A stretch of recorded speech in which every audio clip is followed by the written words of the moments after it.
So today's topic is how to effectively manage difficult conversations. Now, a little bit about myself, in addition to what Eileen mentioned. So I have a background in IT. So I started off my career almost 20 years ago in IT, and learned a lot from that phase of my working career. One of the things I picked up very early on in my career, and definitely more so as I started stepping into a leadership role, is one of the skills that is very, very important from a professional effectiveness perspective is how seamlessly and how effectively you can manage and handle difficult conversations. Because, like it or not, none of us is immune to that. We all face it at some level or the other, at home as well as at work. So, how effectively we're able to manage those conversations as they come up, it goes a long way towards us solidifying our impact on our environment and make a difference for people around us. So, it's a topic that's, as you can tell, is highly relevant in the modern day world, especially if you're in a leadership role. So I am excited to share some of the insights here, insights and strategies here about this particular uh, topic. Now, what I intend to do is, obviously I'll be sharing some of those insights and strategies, but I also want to keep it a bit interactive, want to make it a bit hands-on in the time that we have. So we'll be doing a couple of exercises as we go along, and I'll brief you on those as we go along.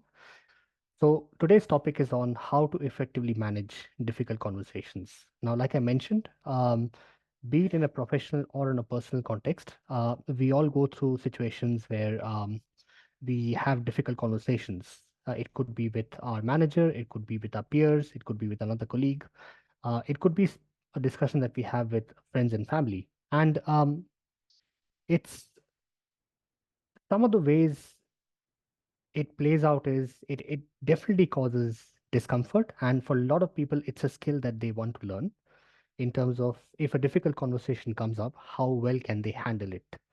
And that's what today's short session is about, to give you an introductory view about some of the ways in which you can go about difficult conversations and how you can sort of navigate through them and have that impact on people around you. One one case study that I thought I was sharing is so back in 2014, so General Motors uh, recalled about 1.5 million vehicles all over the world, definitely in the United States, um, because of a faulty ignition switch issue. So there was an investigation because of the scale and because it was obviously General Motors, which is such a big company. Because the scale of impact, there was undoubtedly an investigation that was carried out in terms of what really happened and how did the issue come to be. So the investigation revealed that people in General Motors, they were actually aware of that particular issue about more than 10 years ago. So the recall happened in 2014, but more than 10 years ago, the technicians and the engineers, they were all aware of the issue. They had apparently picked up that issue during testing some of the components.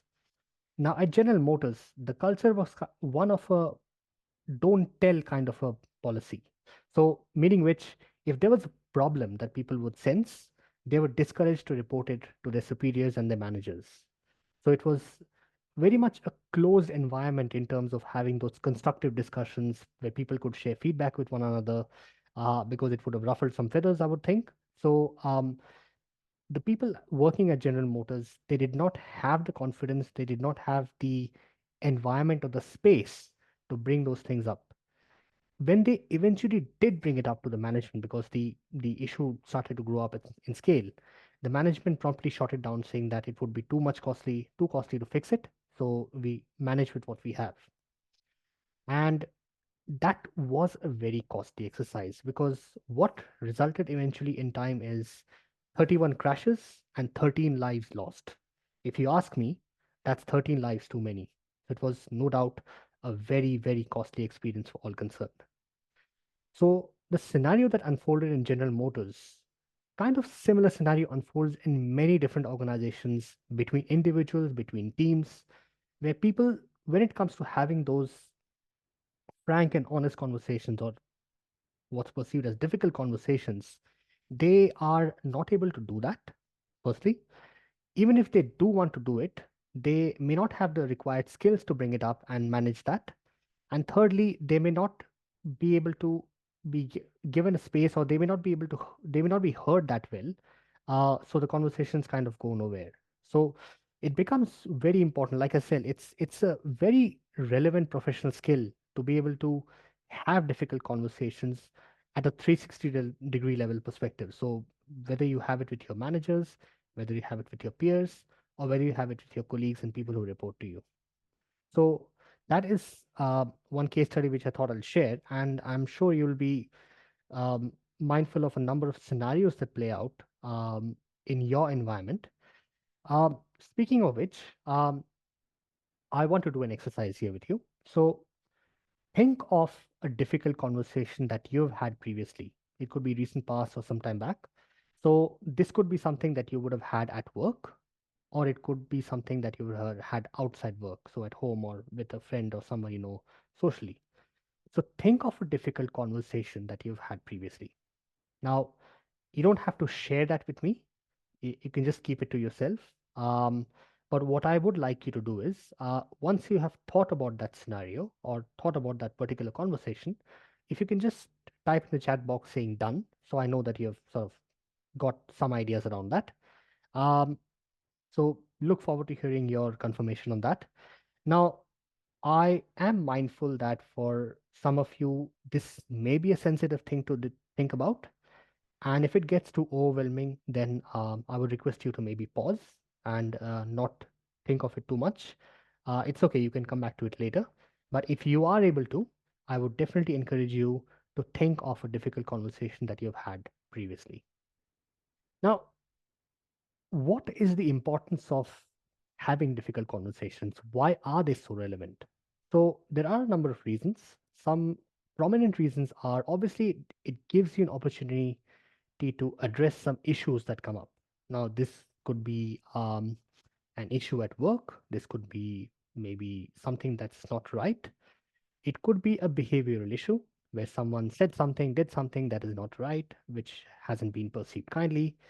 It could be an issue with some of the way things get done or a decision that was made and people may not agree with it. So it could be a number of things, but it gives you a chance to tackle a particular issue that is on hand and find a way forward. Uh, the other reason why they are important, and it may not seem like it when you are about to enter into a difficult conversation, is it gives you a chance to address and improve relationships with others. If there could be some sort of a misunderstanding, this could be some sort of a disagreement, um, or some sort of conflict. Now, as those issues linger on, if those disagreements, those conflicts are not addressed with time, it has the possibility of impacting your relationship with the other person. And having those conversations, however painful it may seem, gives you a chance to actually sort things out and actually make your relationship more stronger and more transparent. What it also does is it allows you to develop clarity and understanding. Clarity and understanding in terms of where the other person is at, what the other person thinks, and how they like to act on a particular situation, and gives you an understanding of where things stand.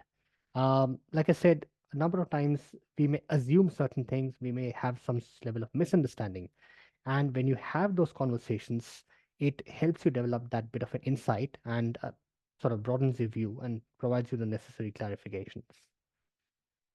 Now, with conflicts or having those difficult conversations, see, a part of being what makes us human is sometimes we will have a level of discomfort with another human, another person, right? Something gets said, something gets done, uh, maybe some sort of behavior, some sort of decision, some words exchanged, which can cause us discomfort with the other person. Now, there are a number of ways to address that particular discomfort.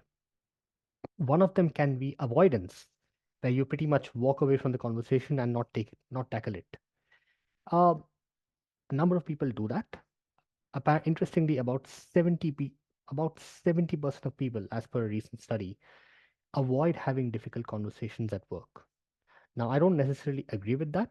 But then that being said, I know at times I have also done this in my own personal thing where I've sort of shied away from having that difficult conversation, and I know that it has eventually proved to be counterproductive. So that is a fact that's staring at us for at least most of us. So, what makes difficult conversations tricky to handle? Now, we will take a bit of a deep dive into that. But before we do that, I want to throw the ball at you, throw the question at you. So, if you think about going through a difficult conversations, where do you think you struggle with when you are faced with a difficult conversation? So, if you can please type your response in the chat box. It could be a one-word answer, it could be a sentence. It's totally up to you how much you want to elaborate. But if you struggle with a difficult conversation, where do you think you struggle with it? Now, there's some insights around what makes difficult conversations quite tricky to navigate. Okay.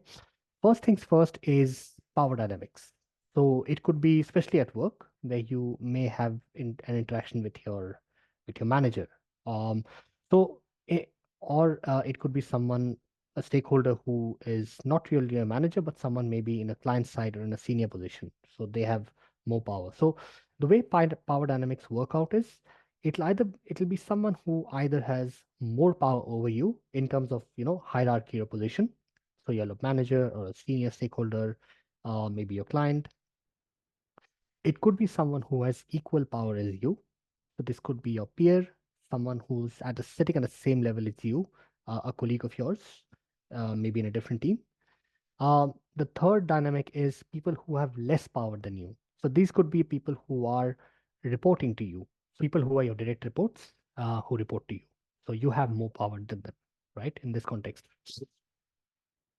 And when those dynamics come into equation, that can often make it a bit challenging for people to open up, especially when they are discussing with their superiors, because they're not sure how it will be perceived and whether it will spell trouble for them. The second thing is relationships, where you are associated with someone and you're not very sure how the conversation will unfold. And if it does unfold in a worst possible scenario, it could affect the relationship that you have with the other person. Um, Conflicts or difficult conversations may often bring out strong emotions and feelings. So that those are three core areas that can make any difficult conversation quite tricky to navigate. Now, let's take a look at some scenarios here. So let's say you get a call from a telemarketer. You get a cold call from a telemarketer selling you something that you clearly don't need, right? So how easy is it for you to say no? You can pretty much say, sorry, not interested, and you hang up the phone, right? Easy done. Now, let's say you have a friend or you someone who you know very well who is looking to sell you something that they're doing. So it could be maybe a service that compares energy bills and some sort of a scheme, and they are quite persuasive, quite persistent, and they ask you whether you are interested and so on. Now, you obviously have the right to say no. You can very much have the choice saying, I'm not interested if it's not something that you need. But in terms of saying no, how how tricky or how easy is it for you to say no? Because this is someone who you start to know well. So that starts to become a little tricky, doesn't it? So that's one example where relationships come into play here because you're not very sure how things will play out if you were to say no. The other thing is about power dynamics. So your manager comes to you with a request saying that, like an ad hoc request saying that this is what is needed, and it's like a late request, and you're expected to sort of deliver on that. Now, because it's an ad hoc request coming from your manager, chances are that you might take that on board. It may be a bit challenging for you to say no. You could say no, but again, that can lead to a bit more intense conversation at times. Now, let's say one of your colleagues comes to you with an ad hoc request saying that, hey, I need some help with a particular report, right? Um, can you help me out here? If you are hard pressed for time, if you're time poor, you saying no to them can be an easier thing to do comparatively, I feel, because you have a valid reason. The same as you would have been with your manager saying that I'm stuck with a few things. But in this case, the power dynamics are different. So for you to say no to the other person who's at a similar level of power as you, or someone who's at lower power than you, is different to saying no to someone who is having higher power than you, right? So that's another scenario.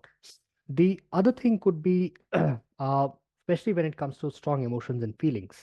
Now, there could often be conversations, and this is based on your perceptions or beliefs from past experience, where you may not be heard. You may not have previously been heard. So you have tried to approach someone with a particular concern or something you want to discuss, and they may not have given you the space or the time to share your thoughts and emotions. And when something similar pops up in your current scenario, and when you go through the same thing again, it does bring up a trigger for strong emotions and feelings because you feel unheard, you feel invalidated, and that can be a trigger for a lot of people. And of course, it could be certain things that you don't agree with at all, and how well are you heard during those conversations. So, amongst these core reasons, what makes difficult conversations tricky, something that underpins each of these three factors is the level of safety that people feel, or the level of psychological safety that people feel. How safe do you feel to voice your opinion honestly with the other person? That's a key point here. That's psychological safety. Um, the people in General Motors, go back to the example that I just shared, they practically would have had very little psychological safety because they were discouraged to bring up an issue which obviously had potential to go wrong in so many ways, yet they could not bring up those particular issues. When they did, they were not heard. So, psychological safety is a key point when it comes to managing conflicts and handling difficult conversations. Now, here are some insights of why psychological safety is such a core thing when it comes to managing difficult conversations. Firstly, when there is psychological safety within a team, it supports engagement of the team and it supports high performance. People can have constructive discussions, people can have debates and arguments about certain things or the right thing to go about, and this can be done without people having to attack each other or trying to, undermine each other. So it creates an engaged, it creates a constructive and open culture where people can, walk up to each other and share thoughts and insights. People are thereby more likely to resolve conflicts constructively. So if there is a difference of opinion, people can recognize it and people can work towards it. It also increases the appetite for innovation and risk taken. So if people have the opportunity to share radical ideas or share thinking which is out of the box here, and if their leaders, if their stakeholders give them that space to share those thoughts, it supports them, it enables them to try out different things.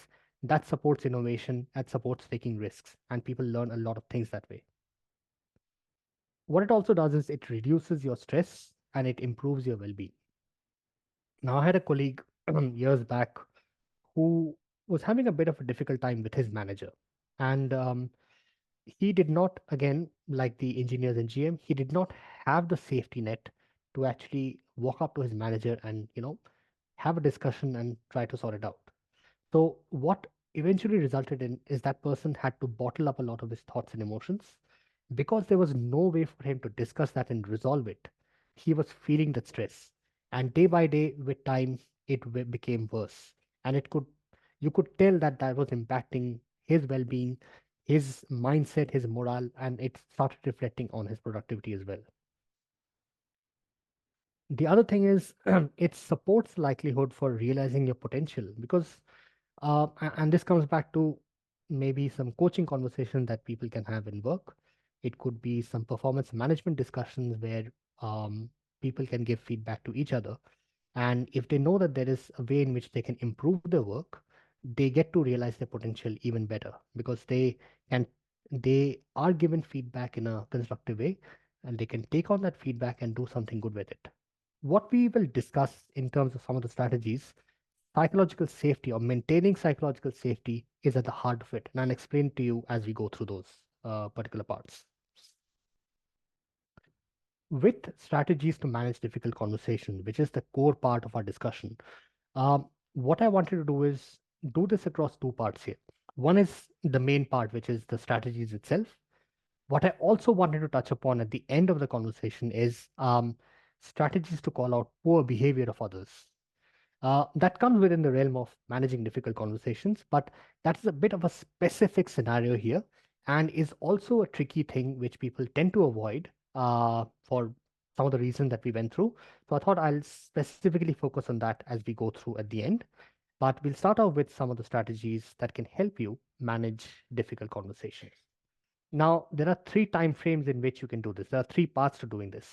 One is something that you do before the conversation, then something that you do during the conversation, of course, and what are some of the things that you can do after the conversation. So there's a bit of a work, as you can appreciate, that you put in before and after the conversation. Before the conversation is meant to happen, or before the conversation needs to happen, what are some of the things that you can do? So you can provide a bit of a context to the other person. So you can set the context and try and identify a time. Now, let me explain how this works. So you could give a heads up to the person saying that, hey, I need to have a discussion with you about this particular thing. And it's quite important for me to discuss that because of, certain thing, the outcome that you want. And I was wondering if you could be open to doing it anytime soon. Would you like to have it now, or would you like to have it in some time? So this is permission-based conversation. This gives people a bit of a context and understanding of what they are heading into, right? So you don't spring anything on them. You don't give them like a surprise, hey, they need to have the conversation now.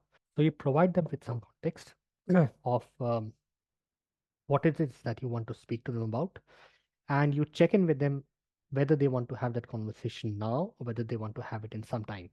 So they may not be in the right mindset to have the conversation at a particular time. So they might say, you know what, can we have this call? Can we have this conversation tomorrow? Or maybe in a couple of hours' time, right?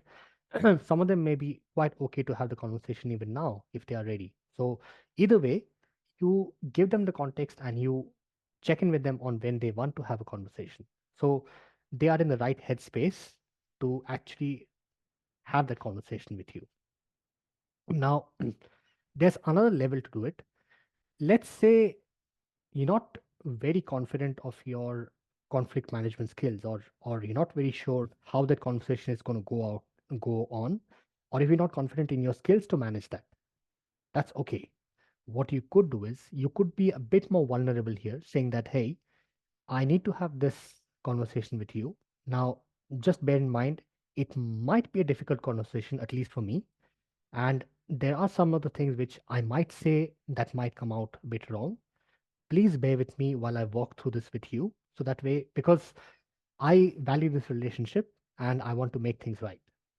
So that way, it sort of gives them a bit of a, yes, it makes you vulnerable, but it gives them a little bit more context that you care about the relationship, you care about them, So they are more likely to say, you know what, that's cool. Let's have a conversation and we can work it out. So setting a context and identifying a time.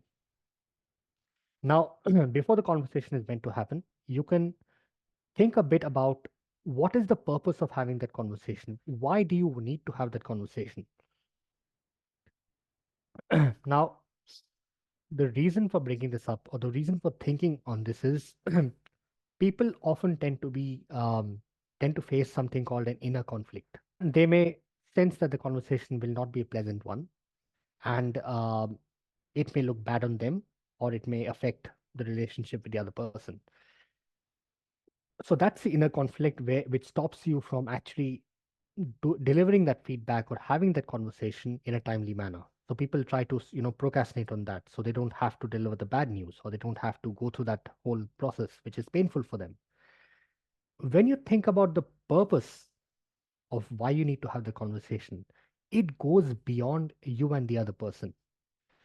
If, for example, it is about a particular performance issue that that person is demonstrating, and it needs to be um, tackled because it's affecting the overall performance of the team. When you're clear on why that conversation needs to have had, it goes beyond whether you are concerned about looking bad or looking good. It's ultimately about the team. It's about creating that high performance environment. So you get clarity on why you need to have that conversation. And that is something which you can share with the other person as well, saying that I need to have this conversation because of the reasons why this is important. The other thing you can do before the conversation is to focus on the outcomes, focus on what you want from the conversation. Now, when you focus on that, you kind of begin with the end in mind. You kind of steer towards, kind of like Michelle, what you shared about holding your ground.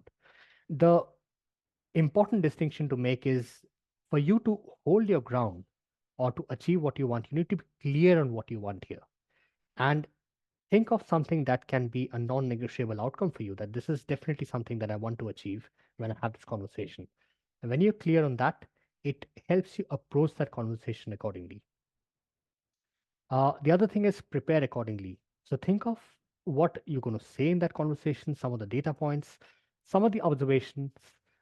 um, think of the different ways in which the conversation might play out. Anticipate the scenarios that can happen. So, for example, you might think that the person might respond to it in XYZ in different ways. So you're that way better prepared for the scenarios as they play out. So this is scenario planning, right?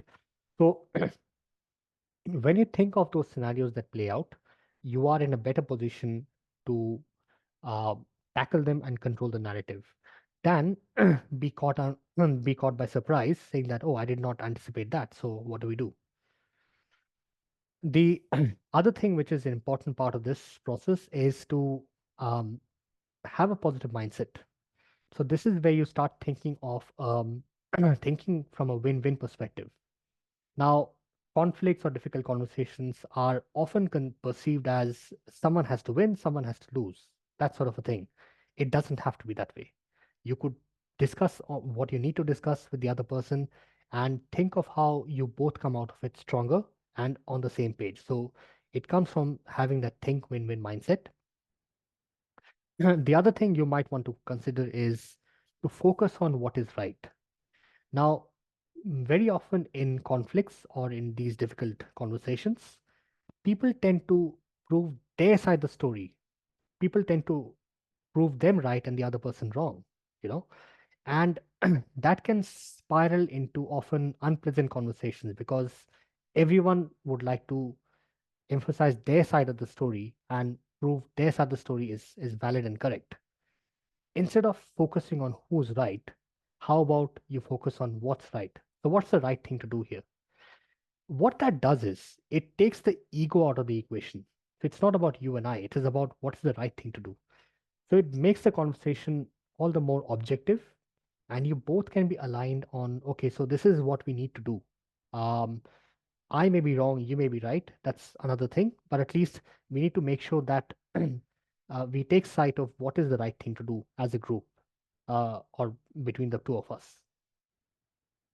The other thing you can do is avoid biases that come up. So we can have often a preconceived notion about how what we can expect from that conversation. It could be based on the perception that you have of the other person. It could be someone might have told you something about the other person, saying that, you know what, you're going to have this conversation with John, for example, right? By the way, I just warn you, John is a bit guarded about feedback, so you might want to navigate that carefully. So all of a sudden, you have this mental picture of John being very close and guarded about feedback. So you sort of try to get your guard up, right? So it's important to walk in with an open mind and try to avoid any biases. Uh, I had this upcoming discussion with a stakeholder regarding some of the project issues, and I wanted to have that discussion with him. Um, Again, the overall perception that was there was that stakeholder is not very open to feedback. He pretty much wanted to do things his way, and he's not very open about suggestions from other people. Uh, and so when I walked into the meeting, I was expecting the very same thing. Turns out I and a lot of people were actually mistaken. He was definitely vocal about what he wanted, but he was not closed to suggestions and feedback. He was quite open to the things that I brought to the table. He did want to make sure that he clears his side of the story first, which is okay, but he definitely was open about what I had to share as well. So that was quite an eye opening conversation for me. And that sort of made a mental note for me that, hey, I could have easily bought into the thing about, the biases that I had in my mind, and the conversation would have gone south. But now that I trusted my instinct and I actually had an open conversation with him, I realized there's a different side of him than what is being made out. So it's good to avoid biases. Now, during the conversation, there are some of the things that you can do here. So, what I thought of sharing with you is a blueprint for having difficult conversations. Now, just a disclaimer here, there is no one way to manage difficult conversations. There's no magic bullet or a silver bullet that can help you tackle any conversations. Having said that, this is maybe a good structure that you can take on and approach any difficult conversations that you need to have. So that can help you structure and frame your conversation accordingly. So you start off with by stating your purpose. So when the conversation begins, you clarify why you're here. You may have given a heads up to that person, but you expand a little bit about the purpose. So, why are we discussing here? What's the outcome that we want to achieve here? And you then present your observations of what this conversation is about. It could be feedback, it could be some observation that needs their attention. You present your observations, you then listen and invite their feedback. So there's a saying that seek first to be understood. Sorry, seek first to understand, then be understood. Say the other way around. Seek first to understand, then be understood. So it's all fine that you want to present your observations, but you need to give a space where the other person has an opportunity to share their side of the story and provide inputs that perhaps you may not know of, or share feedback that can be helpful for the conversation. That also is a great way in which you can create psychological safety in that particular space, where you give people a space where they can share their thoughts. It's not necessarily a one-way traffic, but it's a open and honest conversation where everyone has a chance to have their say. So when you've listened and you've shared, invited the feedback from the other person, they share their thing, you could then go on to state what your request is. And that comes down to some of the outcomes that you want or what you would expect them to do. So it could be a desired behavior, it could be a change that they need to make. So, what is it that you expect them to do? And when you do that, check in for response from them. So, get them to share what are their thoughts on your request. Now, they might agree with what you're saying that, yep, that makes sense, I'll do that. There might be a bit of a resistance, and they might have a different perspective to what they say, or they may not be agreeing completely with what you're saying, which can happen as well. But it's important that you check in with them and then try and sort it out. Um, and every time they share something, it's important that you acknowledge where they're coming from, acknowledge what they're saying. Now, if what your request is a non-negotiable one, then you acknowledge what they're saying and gravitate towards what you still want to happen, saying that, hey, I get what you're saying, that you are unable to take this up at this point of time. However, it is important for the team to actually, for you to actually take this up. So I would like you to really consider if you can take a little bit of this task up. So something like that, where you gravitate towards the outcome that you want here. And it can often be open and collaborative dialogue where because you've given them the space, where you've given them the the opportunity to share their mind, speak their mind, um, the chances of getting a buy-in are actually more than if it were pretty much you telling them what you want them to do. So you've looked at what you can do before the conversation and what you can do during the conversation. So after the conversation, what you could do is define the next steps. So this is where you create some level of accountability and follow-up. So you define the next steps that need to happen after the conversation.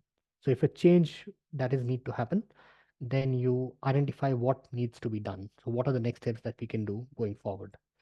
And you might also want to set up a catch up to go through the progress made based on the next steps. So that way we can gauge how things are going and if there's any other roadblocks that have come up. So this creates follow through, this creates commitment towards the change and the whole process in general. And again, it's great for creating that sort of shared commitment. And again, that goes towards creating that sense of psychological safety. Here's a quick recap, a quick summary of um, how you would manage the difficult conversation. So before, during, and after. So you set the context, identify a time, uh, you reflect on why you need to have that conversation. What is the outcome that you want? Do a bit of preparation in terms of the data points that you want to gather, the scenarios that can unfold, and be clear on the mindset. During the conversation, you state your purpose, present observations, invite for feedback, state what you want the behavior to be, or state your request, check in for a response, and then negotiate accordingly. And after the conversation, define on what the next steps are going to be like, agree on them, and set up a catch up where you can gauge the progress made after the conversation. So that's the whole thing in a nutshell. Now, this is primarily designed from a perspective of you initiating the conversation. Now, what happens if you are the recipient of that conversation or someone else has initiated the conversation? There are some of the things which would pretty much stay the same. I mean, when you're asked for that conversation, you could actually ask them for a bit more context. Understand what is the conversation about, what do you need to know? So that way you are prepared. Understand what is the purpose of having the conversation and what are some of the outcomes that they're looking for. So that way you tend to be on the same page with them, or at least get a bit more preparation, sort of a mental mind map in terms of how you need to go from there. You can definitely have a mindset of thinking win-win and focus on the right thing to achieve. So you focus on what's right rather than who's right. During the conversation, again, because you have a heads up in terms of what the meeting is about, what the purpose is, it's important that you them to share their thoughts. What is it that they want to share with you, and ask them if it's okay for you to share your thoughts or provide some feedback on what they've said. So again, it's permission based, and it just gives you um forum for sharing your perspective as well. And as they state their request, um, see if you are able to meet that request. If there are any constraints in meeting that particular request, then you can be honest and upfront about what's holding you back, and maybe think of a way to resolve all those constraints so you can actually cater to the request. Yep. And of course, after the conversation, agree on the next set of steps and see how you want to check in with them and set up the next meeting. Now, if you think back on the scenario that I had asked you to think of, the difficult conversation that you have had in the past, using this particular blueprint or using this particular framework or the strategies, think of how you would handle that conversation that you had identified earlier.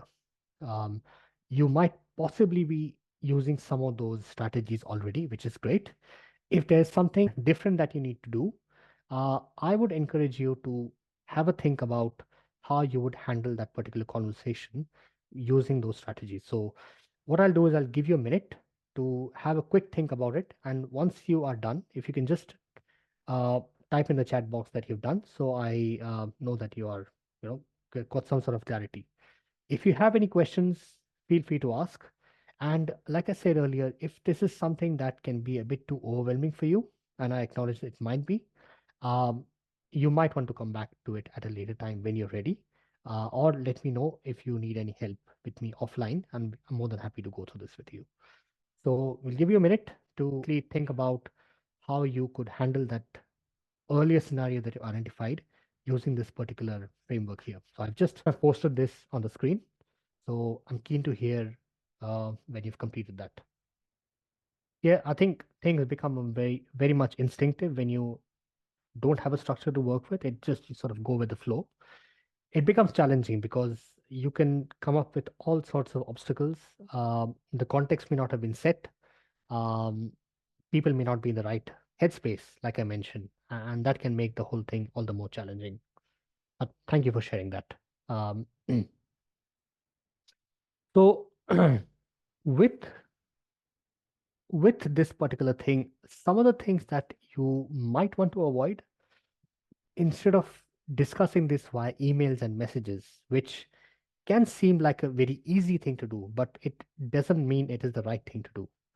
It can only escalate things even more because you don't know how your email is read by the other person. They may be in a completely different headspace, and the way they read your email or they read your message can be different to what it was intended. It happened once with me where me and my so I was a project manager back in my IT day, and there was another project manager who I was collaborating with. There was a discussion that came up about resource allocation, and there was something being said about the value of the project by the other person. And one thing you should know about project managers, when it comes to their projects, they are very, very territorial and very fierce about the value that they add. So the conversation which should have happened face to face or in person, it ended up in an escalation via emails and messages saying that, how do you say that? How do you know that? I'm doing this, I'm doing that, blah, blah, blah, that sort of thing. It went nowhere. So our, our program manager, who we both were reporting to, he pretty much said, guys, stop it. And guess what he did? He called us in to a meeting room saying, hey guys, what's happening here? You know, it's just going out of hand. And that was a clear learning for both of us saying that, yeah, we should have actually checked in with each other. This should not have happened via emails or messages, it just got a bit out of hand. So avoid discussing this issue virtually. It's always good if you can take it up face to face or over a phone call. The other thing is lack of preparation. So you may not have the data points that you've thought about. You may not be anticipating the scenarios that you're likely to face with. So it might catch you by surprise and you may lose control of the narrative. So, lack of preparation, avoid it. Be well prepared when it comes to any discussion that you need to have. Whether you're calling the meeting or someone else's, make sure you have got a bit of a thought process in this. Um, Avoid making criticism or personal attacks because people already are charged up when at the prospect of having a difficult conversation, be it a conflict or something else. And people walk into a conversation with their guard up or the defenses up, right? The moment it, the moment you make a criticism or a personal attack, it triggers what you call the limbic side or the reptilian part of the brain that triggers a fight or flight response. And in most cases in this scenario, it triggers a fight response. And so they then try to justify their side of the things and the mudslinging begins. So avoid the criticism or a personal attack. Try to keep it more professional and more objective. Um, and just presenting problems and not solution also does not help. When you just focus on the problem solely instead of deciding a way forward, that can be tricky as well. Because all you're doing is talking about a problem, but what's the way forward? How do you want to resolve it? The other thing you might want to avoid is speak in terms of absolutes. Like you always do this, you never do that. Um, Again, that is almost like a criticism or a personal attack, and that often has the tendency to trigger the other person to draw their own response saying that that's not true. I did this sometimes, I did that sometimes, that sort of thing. They start justifying their side of the story. And if they don't always do this, or if what you're saying is not quite true, firstly, it derails the whole process. Secondly, it puts you on the back foot because you said you always do this. And he said, that's not true. 3 days back, I did this. How about that? So it's like you can't win in that scenario, right? So these are some of the things which you might want to keep in mind when you go into difficult conversations, and what are some of the things in which you want to avoid. Now, we come to the other part of the conversation, which is some of the strategies to call out poor behavior. So it is very much modeled on the blueprint that I shared before. So ask for a private conversation rather than discussing it out in the open. Again, set the context and make sure that the other person does not feel attacked. saying, I just want to share some feedback so you're aware of what's going on, you know. And when you have the conversation, state why the feedback matters or why is it important for that for the other person. It could be something like, you know, you're a senior member of the team, so I thought it's important that you are aware of this particular thing. So whatever the behavior is, um, be clear about what your expectation is from the other person. So I hope that through this feedback, you'll be able to achieve the desired outcome. There's a great framework in which you can share some feedback. It's called the SBI framework. So that's the situation, behavior, impact. So you describe a particular situation where that behavior came to, describe that specific behavior, and it helps if you talk about a specific situation and a specific behavior. Being vague does not help here because they may not be able to get it and they may start justifying again in terms of how they disagree with you. So if you are specific in terms of what the situation was, what the behavior was, and what impact it caused. So I noticed that in the report discussion meeting, you spoke in a loud voice to the other person. And the impact it caused was that person got a little bit intimidated and he may be reluctant to share his thoughts in future because he doesn't want to get told off, you know. So the SBI framework, very helpful when you want to deliver feedback specifically on behavior issues. Then do a check-in. So just wanted to hear your thoughts on this before we look at a way forward. So you invite them to share their thoughts and understand where they were coming from. And then state your request. So would you be willing to maybe let's be blunt here. Would you be willing to soften up a little? So if there's some disagreement that you have with the other person, would you be willing to speak a little bit softly so the other person does not feel that scared, you know, or intimidated? Check in for the response in terms of whether they are on board with your statement or whether they have any concerns about it. And after you define what the next steps are, build the commitment, and then decide when you want to catch up and see how they're progressing with that. Some of the do's and don'ts, which is again similar to what we went through previously, speak in a calm and professional tone because it really helps diffuse the whole situation tension. Studies show that people rarely respond to an agitated and heightened tone. It does not do the job at all. Whereas they are more likely to respond to a more calm and professional tone because that's more centered and that's what we tend to mostly react to or respond to. Share observations, not criticism. So you don't mean to have a conversation to criticize them, but share an observation of what has happened in the past. Uh, you can do that by sharing I statements, saying that I have noticed that or I feel that. So it's more of an observation. Assure people that this is not a bashing session, but it's an opportunity to have a constructive chat. Some of the don't, like I said, this is such a relevant topic that applies to pretty much all of us in different contexts. These are my details here if you wish to stay in touch and continue the conversation.